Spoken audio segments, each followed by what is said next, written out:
Good morning, and excited to be here as you turn to Exodus chapter 14.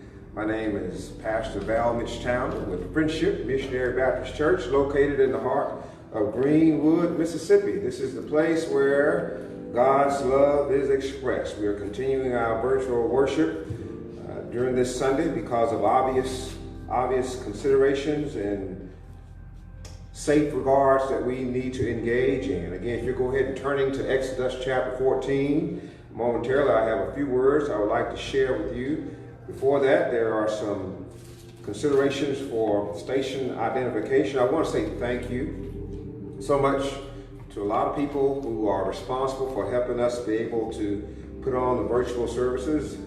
One is Sister Danica Bird. There are others as well. There are people working that belong to Friendship in order to create the number of platforms that we want to be able to offer to you so that you can participate during this time of sheltering at home. So thank you to Sister Bird as well as others. People at Friendship don't like to be called names too much, but I have sense enough to know that I cannot do these things on my own. So thank you to her and others.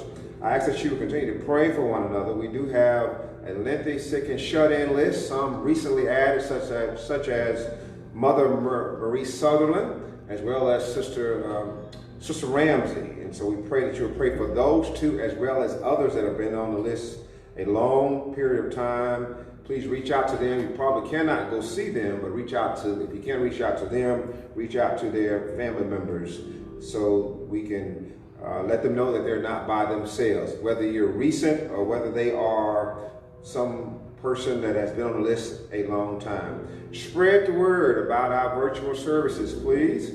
On Facebook in particular, I ask that if you want to, or if you think it's well enough, to like us, check in, and or share us. Please do that. We want to try to reach 1,000 likes. Again, this is not to become a star, but we want to show that we are servants, and we want to get a feel as to the impact that this virtual service or services are having. So please feel free to share us, like us, and also check in. You also can see these services or some of these services on YouTube. You can subscribe to my channel. Go to Valmadge in the YouTube window, and you should be able to pull up a number of services. I think Friendship will also have a channel or page. I'm not sure of the nomenclature, whether it's a channel or page, but I do know I have you can subscribe to me on YouTube. So those of you that don't want to do it on Facebook, you can go to YouTube. Also too, again, we're sheltering in place as you're turning to Exodus chapter 14. We're sheltering in place for obvious reasons. Different churches are doing different things, but we think it's best that we shelter in place. There have been 3 coronaviruses in the last 20 years. One was in 2003, one was in 2012, and now we have one in 2019. The first two, or the previous 2 coronaviruses, were typically passed from animals, so it makes it extremely more difficult to handle. I will say too that we're not doing so well, I believe, as it relates to faring with the virus. There are nearly 10 million cases worldwide. Americans make up more than 25% of those cases worldwide. We only make up about 4% of the entire population, but we make up 25% of the infections. Nearly 150 Americans have passed away. And in the deep south and southwest, it is heavily hitting our states, Texas, Florida, Mississippi, and so forth. That is of particular interest because in the deep states, south and southwest, you have a lot of people of color. Last, I want to say this to you. This is so important. I'm preaching to you now. You've seen us mask up. It is so important because the virus is everywhere. It is passed on from person to person. SARS form, a severe acute respiratory syndrome, passed through the air from person to person. It attacks and makes heat on persons that have pre-existing conditions such as diabetes, congestive heart failure, bronchitis, high blood pressure, obesity, and so forth. Those conditions are exacerbated, they deteriorate because of the virus. So you wonder why a lot of African Americans are passing away disproportionately. It is because the virus passed from human to human, attacks those conditions and those organs in those areas, in those systems, and people do not, it leads to the ruination of a lot of people. Very last thing is return to Exodus chapter 14. Young people, I want to say this to young people. Do not become an unintentional accessory to the demise of your mom, dad, grandparents. You're carrying the virus. I know you're socialites. Many times young people can get the virus, have no idea, no symptoms at all, but they're passing it on. And many times they have the virus and symptoms come later. But in the meantime, they pass it on to mom, dad, grandmom, and so forth, and they do not fare as well. You don't intend to do it, but it happens. So please, young people, teenagers in the 20s, be careful. You don't know who has it. You check temperatures. People have fine temperatures, no running nose, no sore throat, asymptomatic, and so they're passing it on, and people are dying. I mean, it's crazy. I mean, people are dying. So please, again, I'm preaching. I've already gone too long, but I pray that you'll be careful. We're not afraid, but we do want to be careful. I'm not a virologist, or an epidemiologist, but I do believe in listening to what the experts say. So the experts say that the best thing to do right now is to engage in social distancing, as well as cover yourselves up. Keep the virus out of your system as much. Do all that you can to keep it out of your system, because it could lead to your ruination, your death. And we can't even celebrate you when you pass away. I don't care if it's me. I'm gonna have a graveside service, which I won't anyway, but not today or next week. But we can't have no big funeral. And if we do have one, friendship, I'm not gonna be here, because it's just, I want to do right. Anyway, there is a word. There is a word, and we're so happy to be here today. I thank Sister Tramika Peoples as well. Please celebrate her, and I thank our Brother Emmons. I thank these deacons that have been coming. Again, I'm not going to be long. These deacons have been coming. Brother Hayes and Brother Tribbett and Brother Smith, Brother Morris is not here today, but these deacons have been coming, and they've been coming, very regularly. So we're so happy about that. It makes my heart feel good to know that I'm not by myself. Amen, not by myself. So now I pray that the Spirit is also here. There's a word again from Exodus chapter 14, because I knew that I would make some comments today, but I want to talk to you about living with the big picture. Typically on the second Sunday in July, we have Men's Day. Oh, I see in my mind. I miss you all, by the way. I miss being able to see you. By the way, too, stop touching so much. I mean, everybody still wants a hug. You want an elbow. I mean, don't just say this. Don't need to touch. But I miss coming together and seeing everybody. I do miss touching. I do miss hugging, and I do miss doing those things. But we cannot do that. Oh, by the way, Brother Hayes, I got to say this because I'm about to mess up. You all have been married a long time, Brother Smith, Brother Emmons, Brother Tribbett, Brother Hayes. Well, today me and my bride, the OJs, we'll call her my darling, darling baby. We made 2 years, 24 months. We're doing like they do with the babies. They don't say the baby. They say, how old are the baby? Well, baby, 50 months. I mean, how old is that? Okay. Well, we're 24 months in, so she's at home now, but we kept them out. I kept her and Dad out late last night, so I think they're at home resting. But anyway, I can go home now. We can open doors of the church now. I've already made that announcement. But 2 years today in Gulfport with the Chancellor Clerk. We were married on July 12th. 2018, so we're so excited. I'm so excited she's been able to stay with me two years, 24 months. There's a word, living with the big picture.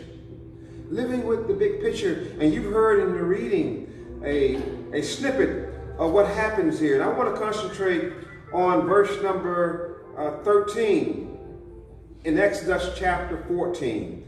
And Moses said unto the people, fear ye not, stand still and see the salvation of the Lord, which he will show to you today. For the Egyptians whom ye have seen today, ye shall see them again no more forever. You must live with the big picture. Do not go by how things are today. Do not be in a hurry, but learn, ask God to give you the spirit, particularly during this time of COVID-19, to live with the big picture. Trust me, God is still in control. God is going to return things to normal. God is going to create a vaccination, a therapeutic, to be able to get us back to a norm. Do not throw in the towel. Do not give up. Trouble will not last always. We must live with the big picture. You must have patience. The farmer, the gardener knows that when you plant a seed today, the plant is not going to come up this evening. It takes time. Through the contamination of time, God will allow that seed to germinate, to die, and bring forth its fruit.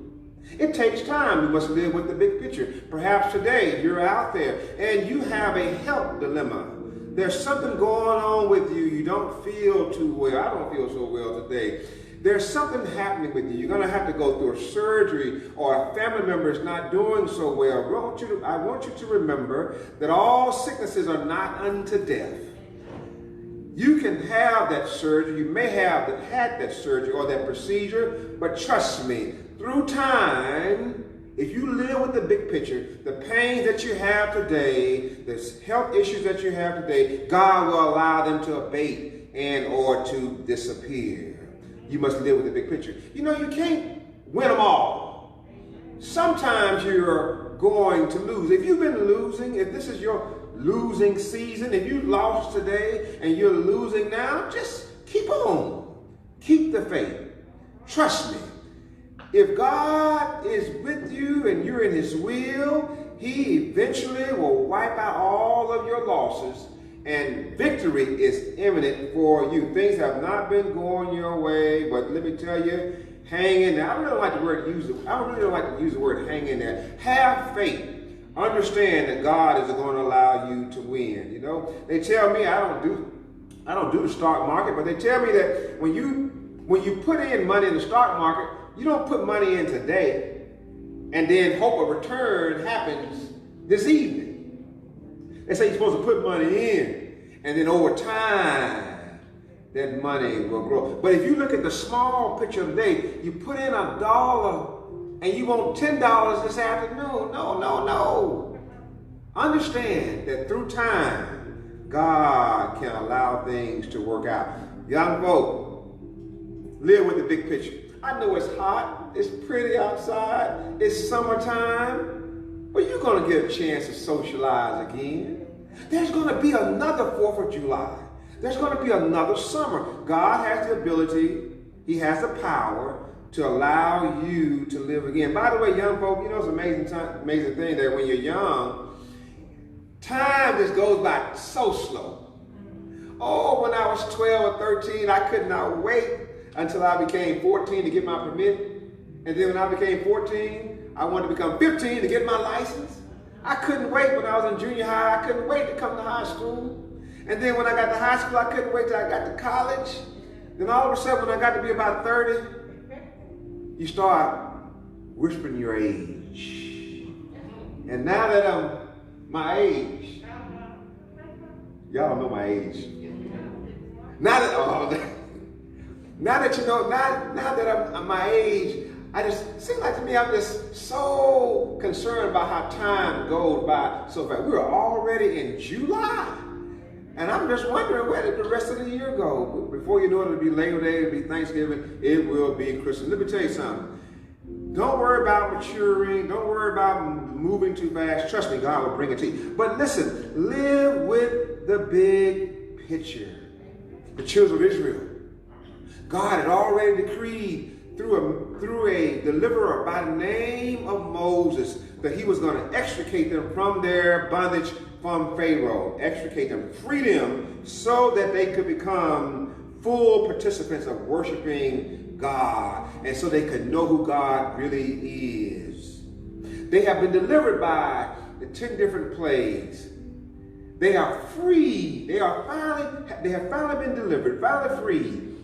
Then all of a sudden, just like in our lives, they get to a point at the Red Sea and they cannot go any further. God, perhaps that may have happened in your life. God has delivered you from some stuff. He's brought you through some bondages. But now all of a sudden you're at a point where you can't go any further. There's a Red Sea ahead of you. There are the mountains of the gold on one side and Baal Zephon on the other side. And behind you, the rattling wheels of Pharaoh are encroaching. You hear them coming in on you, and you cannot go forward. You cannot go back, and you cannot go left or right. Wherever you are in life now, symbolically, spiritually, I want you to know that you still need to live with the big picture. Live with the big picture. There are some planks that I want to give to you. This is a common story. It's not anything that's new. If you've been to Sunday school one time, you've heard about this story about how God parted the Red Sea. What does it have to do with me? Living with the big picture. What do you mean? Why bring this on a second Sunday in July? I don't have no Red Sea before me. I don't have any mountains of the gold on the left and mountains of Baal Zephon on the other side. I don't have any pharaohs behind me. But you could be at a point in your life where the circumstances in your life are causing you to feel like your life is not going to change. I want you to know right now, wherever you are in life, do not pay attention or do not hone in on this one daily scene to your life. COVID-19 ain't going to always be. This stresses of race relations will not always be. Believe it or not, at some point in time, but not very soon, this church will be full of people again. I believe it or not, at some point in time, there will be some choir members behind me again, but not today. But I have to make certain that I don't concentrate. And I want you to know out there, wherever you are right now in life, particularly if you're not in a favorable position, it will not be that way. There's some planks I want to give to you. One is, stop listening to devilish advisors. Stop letting folk tell you that your life is not going to change. Stop letting Satan tell you that things are not going to get any better. You know, Satan has a way to whisper stuff in your ear. You see stuff on Facebook, you see stuff on Twitter. And one thing about it, you got to stop listening to the news so much, because they do sensationalize. I've said this many times before. There's some times I thought I had the virus by just listening to the news. I mean, man, but you got to tune those voices out. You got to tune the social media out. You got to tune maybe your neighbors out. You got to tune out any of those devilish voices that will tell you that this is your picture. And there is nothing else to this picture. This is where you are. There's a Red Sea before you. There are mountains on either side of you and sparrows behind you. You cannot go anywhere. You need to tell Satan that he is a liar. And there is no truth in it. Can you see it now? Or I can see it now. They are complaining now. They have, and one thing about it, when you hear voices cause you to forget about what God has done for you. Can you hear it now? Can you see it now? The children of Israel have been delivered resoundingly, and God has whipped Pharaoh resoundingly, but now they're in a fix, and I can hear them now fussing. Look at us. We should never have left Egypt. At least we had burial insurance in Egypt. We're going to die out here. We're not going to even have no funeral out here. You know what we should do? We should get Moses, and let's kill Moses. And maybe we kill Moses, then we can let Pharaoh know that we are now recommitted to him and go back to him. Let me tell you something. Live with the big picture. No matter how it looks right now in front of you, trust me, there are some bigger circumstances beyond you. Don't go by how you feel today. Do not make a judgment, a finalization on your life right now based upon where you are. Now, don't throw in the towel, because the God that I serve has a way to work things out. Do I have any witnesses out there? So stop listening to those devilish voices. Notice what he says then. Secondly, also stop listening to the devil's voice, but also remember, God has brought you to where you are. You are your age. You are where you are. The God that has brought you to where you are, he still has power. COVID-19 has not diminished God's power. The times that we live in have not diminished God's power. Just because the children of Israel were at the Red Sea and mountains on both sides of them and Pharaoh coming up behind them, God still had power. Let me put it to you right here. It matters not your health report. It matters not how your finances, well, it does matter, but let me tell you, God is aware of your finances. He's aware of your health report. He's aware of your anxieties and your strongs and the dilemma that you're in, but he still has not some power, but he has all power. If I can just tune those negative voices out, and I can remember what all that God has brought me through. That's one thing about it. See, sometimes we get amnesia. We got to remember about how God, look in the rearview mirror today. Spend some time today and asking God to reveal to you how he brought you through some stuff.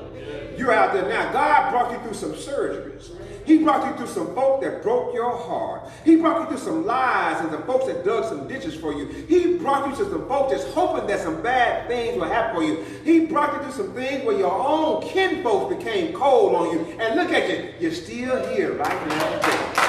And let me tell you something, it wasn't you that did it.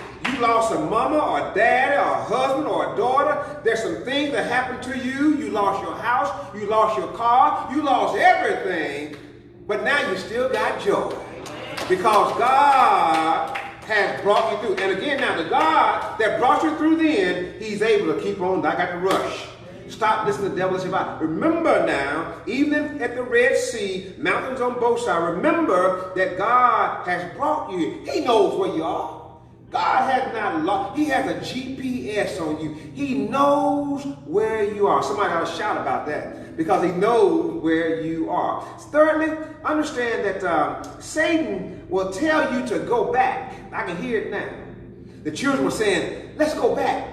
We can't go forward, we can't go left, can't go right. Let's go back and bow down to Satan. We used to you sing a song, I ain't gonna turn back. No turning back. The Christians always move forward. Always move. Don't go back. There's something out there right now in your life that's beckoning you to come back. A stronghold beckoning you to come back. An alcoholic bottle, a drug, a fornication activity, a gambling activity. There's some type of unrighteous activity. There's some type of thinking, because now you're at the Red Sea and mountains on both sides of you. You feel that you can't go nowhere but back. Let me tell you something. Don't turn back. Don't turn back. Stay where you are. God never tells anybody to go back. He either tells you to stand still or it tells you to go forward. Let me push it on. Listen to what he says here in verse 13. He said, Moses said to the people, fear ye not, stand still. That's a fourth point. Stand still. Stand still. You know, I found out in my life, I'm going too long, I told you I would be short. I found out that you are fully grown when you don't have nobody to go to but God. Yeah, anybody know what I'm talking about? I mean, I can't go to Natasha, I can't go to my dad, I can't go to my sister, I can't go to y'all, but there's some things in life, there's some situations in life where I can't, and you better not go on to social media, that's crazy. Well, some of y'all do, but I don't. You cannot go to nobody. That's when you know you're fully grown. Can't worry about my daddy. Can't worry about y'all. But I can go to God. And let me just say this right here. Satan always has us thinking that we got to do something. We got to be on the move. sometimes the best thing you can do when you don't know what to do is to just stand still. Y'all ain't saying nothing. Just stand still. In fact, I declare, maybe some of you can testify to this. There are some times when I move with good intentions, but God didn't tell me to move, and my movement with the best of intentions made things worse. Anybody know what I'm talking about? But if you just stay still, because there's something about staying still. We got some army folk in here. One of the first things they teach you, they tell you to go to the military, they tell you how to stay still. If you're going to train an animal or a dog, the first thing you got to tell a dog to do is what? Stay still. You can't tell a dog to do anything else. You want to tell them, no, we're not dogs. But the first thing we need to be able to do as Christians is stay still. Stop trying to do everything.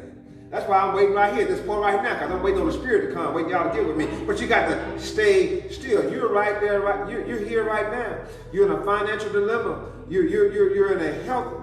You're in a health crisis. You're in a mode of urgency, and you don't know what to really do. God is saying to you, stand still. That's what he said in verse 13. He said through Moses, he says, fear ye not, stand still. In this time of COVID-19, Lord knows it's a good time.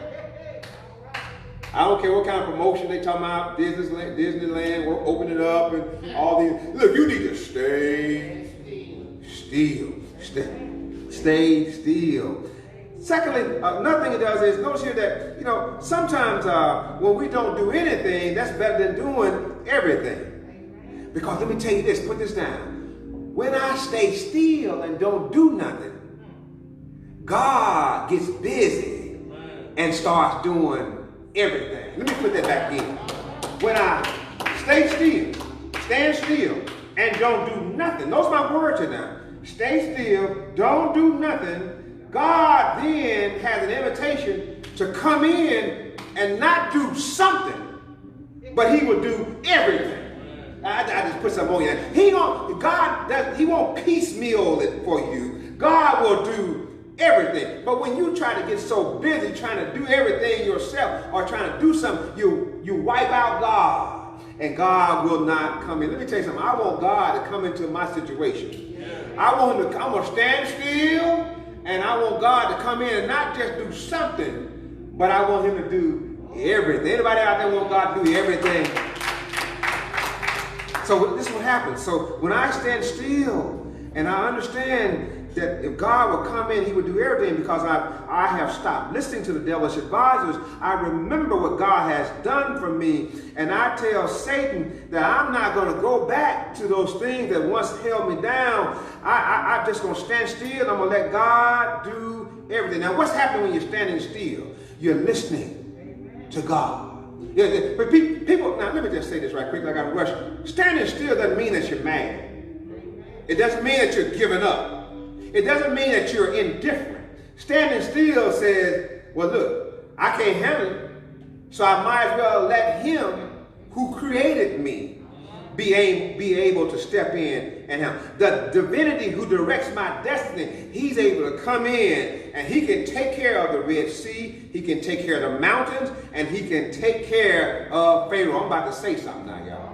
Listen, so what we have to do is we have to live with the big picture, realizing that faith listens to God. When you're standing still, listen to God. Stand still, listen to God. In this time, stand still, listen to God. And then realize, I want you to realize this. When I'm standing still, God, in his omniscience and omnipotence, he knows everything and has all power. God has already ordained everything in your life. I just dropped something on you, doesn't it? Y'all don't get it. He has already ordained that you didn't know. I didn't know that COVID-19 was coming, but God knew. I didn't know that we would live in these times where we were canceling school and canceling all type of activities, but God knew. I didn't know that Mississippi would finally take down the Confederate emblem on the flag, but God knew. Let me tell you something. Wherever you are in life, we must realize that we didn't know, but it was already ordained by God. Let me just talk to you. Before the mountains were formed on either side of the Israelites, before the Red Sea began to flow, before Pharaoh was even created, God knew that the mountains were going to be there. He knew that the water, Red Sea, was going to be there. He knew that Pharaoh was going to be. Y'all not getting excited. Watch me now. When y'all don't get excited, I talk too fast. God told Pharaoh, I made you for this. You're not running nothing. I made you for this. Let me tell you something. God has told the mountains, I have made you to be on both sides. God can tell the water, I have made you to be here. Let me tell you something. God can tell your situation that whatever's in your situation right now, whatever hardship, whatever anxieties are in your situation right now, live with the big picture and understand that I didn't just get here because I just so happened to come up in here. But God ordained me here. Boy, I'm getting happy now. God ordained me. I didn't put myself here. You didn't put yourself here. But God, way back in the annals of history, he decided, y'all getting scared up in here, man. He signed off and said, look, the Israelites going to be there.